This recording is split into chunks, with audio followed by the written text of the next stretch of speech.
பார்த்தீங்களா 3 காடை வாங்கியிருக்கிறோம். ஒரு காடை 70 ரூபா, 3 காடை வாங்கியிருக்கோங்க. இப்போ இதை க்ளீன் பண்ணி கிரேவி செய்ய போகிறோம். ஈரல் பாருங்க, ஈரல் நம்ம சொன்னாதான் அழுங்காப்படி இந்த மாதிரி எடுத்து தருவாங்க. நீங்க சொல்லிடணும், வாங்குறப்பயே சொல்லிடணும் ஈரல் எங்களுக்கு வேணும்னு சொல்லிட்டு. ஒரு போடுறேங்க.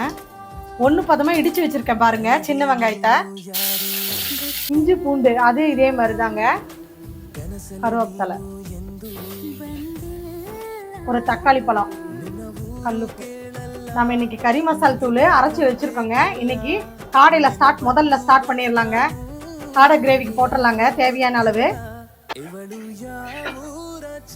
கொஞ்சம் கொஞ்சமா எடுத்து போட்டுடலாங்க. தண்ணி தெளிச்சு நல்லா சிம்மில் வச்சு மூடி வச்சு நல்லா வேகட்டுங்க. காடை கிரேவி செஞ்சாச்சு, நல்லா மணமா செம்மையா செஞ்சாச்சு பாருங்க.